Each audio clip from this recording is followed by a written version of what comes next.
네, 구독자 2만 명이 넘었습니다. 경거망동하지 않고 다른 분들에게 도움이 되는 영상으로 꾸준히 계속 만들겠습니다. 지난주 영상에 대해서 김단비님이 댓글을 달아주셨어요.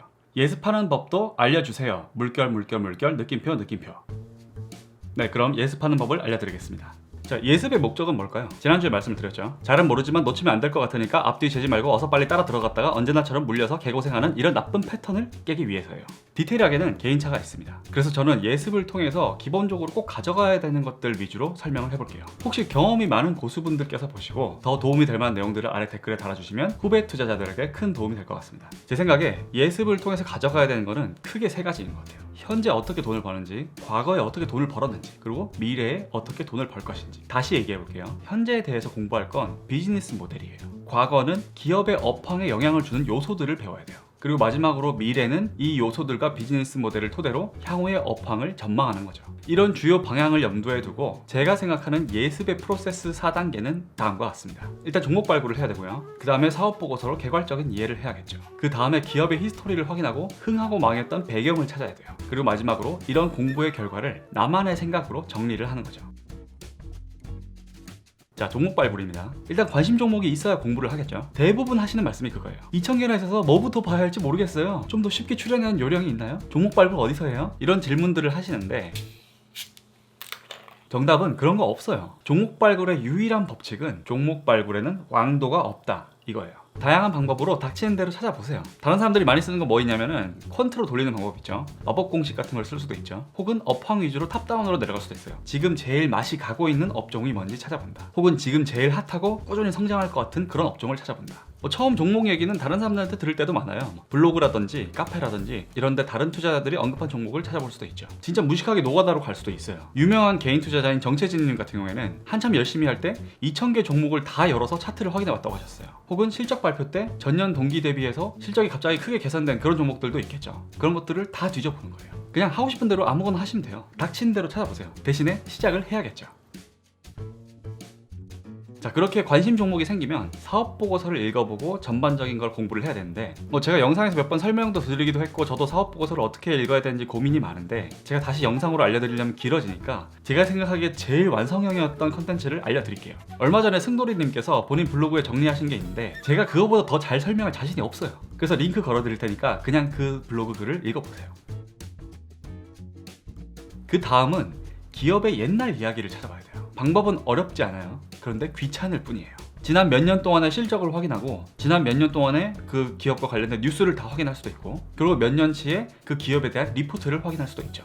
5년치 정도 찾아보시는 분도 있고 길게는 10년치를 찾아보시는 분도 있어요.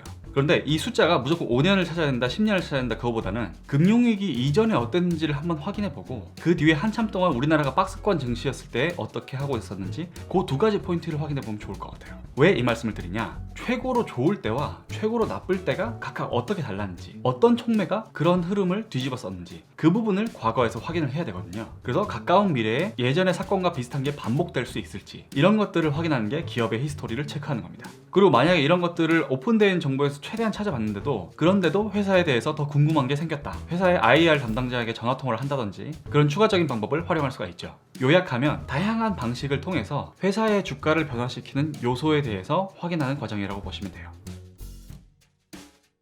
마지막으로 내 생각을 하나의 보고서로 정리를 하는 거예요. 무슨 포맷으로 할지는 아무런 상관이 없어요. 워드 프로세서로 해도 되고 PPT로 해도 되고 엑셀로 만들어도 되고 블로그에 적어도 되고 유튜브로 남겨도 상관없어요. 형식에 얽매이지 마시고 그냥 꾸역꾸역 내 스스로 만들어보는 그 훈련만 하시면 돼요.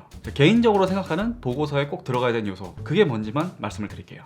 첫 번째로 실적에 영향을 미치는 핵심 요소가 뭔지 그걸 확인해야 돼요. 특정 기업의 실적에 제일 큰 영향을 미치는 게 그 기업에서 만든 상품의 프라이스인지, 그 상품이 팔리는 매출량인지, 아니면 특정 상품을 만들기 위해 필요한 코스트인지, 그 다음에 내가 생각하는 핵심적인 투자 아이디어가 필요해요. 이거는 이 기업은 PER이 3이라서 굉장히 낮고 PBR도 0.4라서 굉장히 낮고 이런 조건들을 얘기하는 게 아니라 이 회사의 흐름을 변화시킬 수 있는 하나의 심플한 아이디어가 필요하다는 거죠.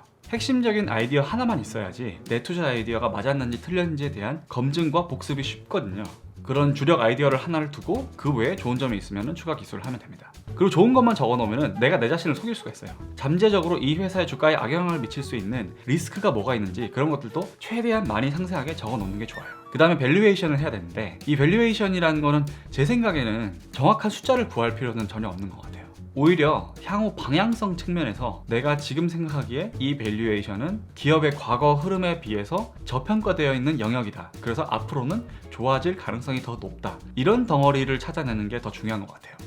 네, 오늘은 짧게 정리하겠습니다. 다시 말씀드리지만 구체적인 방법은 개인차가 다 있어요. 중요한 건 내가 직접 계속 해보면서 나만의 길을 찾아내는 거예요. 주식 공부하는 사람들의 유형은 딱 두 가지예요. 계속해서 실천하면서 조금씩 내 자신을 성장시키는 사람이 있고, 똑같은 실수를 계속해서 반복하는 그런 사람이 있어요.